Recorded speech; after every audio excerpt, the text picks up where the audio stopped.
সাজাও অথবা অদৈ গুণক মানে কি বড় থেকে ছোট সাজাও সেই ক্ষেত্রে যদি হচ্ছে এরকম সাইন দেয়া থাকে আমরা পারবো না আচ্ছা তাহলে বলো এই ক্ষেত্রে এই দ্বিতীয়টার ক্ষেত্রে কোন ভগ্নাংশটা বড় হবে 23/25 তাহলে আমরা যদি লিখি 23/25 তার পরবর্তী ভগ্নাংশ 23/27 আচ্ছা তার পরবর্তী কোনটা 23/30 তার পরবর্তী কোনটা 23/33 ওকে তাহলে আমরা দেখেছিলাম ভগ্নাংশের ছোট বড়র ক্ষেত্রে তিন ধরনের প্রশ্ন আছে চার ধরনের বলতে পারি যে বড় কোনটা এবং ছোট কোনটা ঊর্ধ্বক্রম মানে হচ্ছে সাজানোটা ছোট থেকে বড় অথবা সাজানো হচ্ছে বড় থেকে ছোট চার ধরনের প্রশ্ন আসলে আমরা পারবো না তবে আরো একটা আছে এতক্ষণ আমরা দেখেছিলাম যে ভগ্নাংশগুলো লব একই সেই ভগ্নাংশগুলোর ক্ষেত্রে আবার দেখেছিলাম যে ভগ্নাংশের হর একই সেই ভগ্নাংশগুলোর ক্ষেত্রে এখন কথা হচ্ছে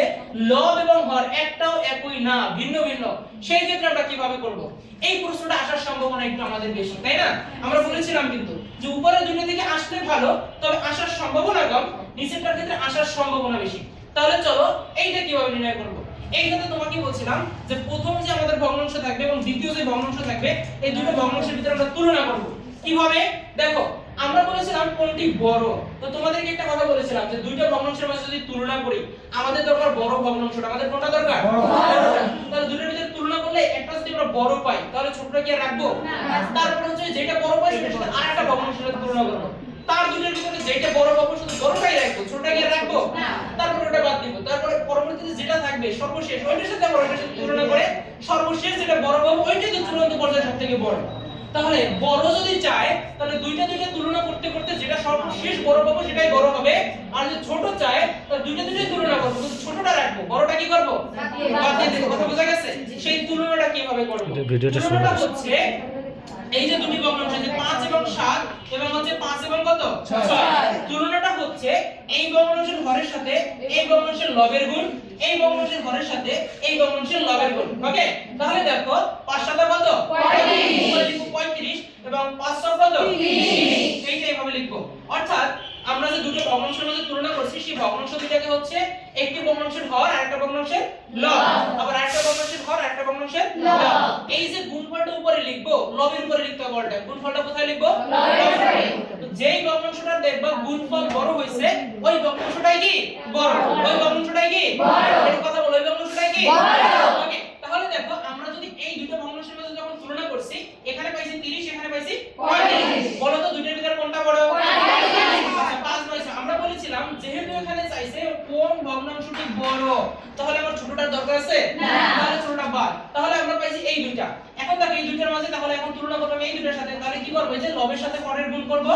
আবার হচ্ছে এদিকে লবের সাথে হরের গুণ করব তাহলে 5 6 কত এখানে 30 এখানে আবার হয় 30 আর হচ্ছে 5 9 কত 45 এটা হচ্ছে কত 45 তাহলে বলো তো দুইটার ভিতরে কোনটা বড় আবার এটা আবার জিতে গেছে তার মানে এটা আবার বড় হয়ে গেছে তার মানে আমাদের এটাও কিন্তু এখন কি বাদ আচ্ছা এখন বাকি আছে কত তাহলে বলো তো 5/6 এবং 3/4 ওকে তাহলে আবার এইটার হরের সাথে এটা লবের গুণ তার মানে 4 5 কত 20 এইটার হরের সাথে এটা লবের গুণ আছে কত 18 তাহলে আমরা দেখতে পাচ্ছি আবার 5/6 জয়যুক্ত হয়েছে কোনটা জয়যুক্ত হয়েছে 5/6 তাহলে বলো তো এই যে ভগ্নাংশগুলো ছিল এই ভগ্নাংশগুলোর মধ্যে সবথেকে বড় কোনটা 5/6 ওকে তাহলে এখানে যদি তোমার ছোট আসতো পরীক্ষায় এখন আসছে কত কোনটি বড় তাহলে আমরা জানি যে এখানে आंसर হচ্ছে কত 5/6 এটাই হচ্ছে কি বড় এখন আমার পরীক্ষায় যদি প্রশ্ন আসে যে কোন ভগ্নাংশটা ছোট তাহলে কি করব দেখো এই যে 3/4টা বড় কথা না বড় কথা হচ্ছে আমরা কিভাবে নির্ণয় করব তখন নির্ণয় করব হচ্ছে আমরা এই দুটোর ভিতরে তুলনা করব যেটা ছোট ওইটা রেখে দেব বড়টা বাদ দিয়ে দেব আবার যেটা ছোট আছে ওর সাথে পরবর্তীটার সাথে তুলনা করব যেটা ছোট ওইটা রাখবো যেটা বড় ওটা কি করব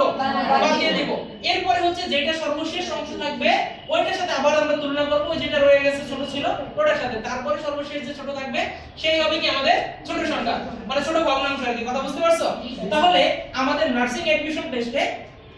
ভগ্নাংশগুলোর ছোট বড় থেকে প্রশ্ন এসে থাকে সেক্ষেত্রে যদি লবগুলো একই হয় হরগুলো ভিন্ন হয় তাহলে কিভাবে অ্যানসার করবা একভাবে আর সেটা তো সবথেকে সহজ আবার হরগুলো যদি একই হয় লবগুলো ভিন্ন হয় সেক্ষেত্রে কিভাবে অ্যানসার করবা সেটাও দেখি সেটাও খুব সহজ তবে এই দুইটা থেকে আসলে মনে রাখবা সবাই পারবে তো যেটা আসার সম্ভাবনা বেশি এটা হচ্ছে 3 স্টার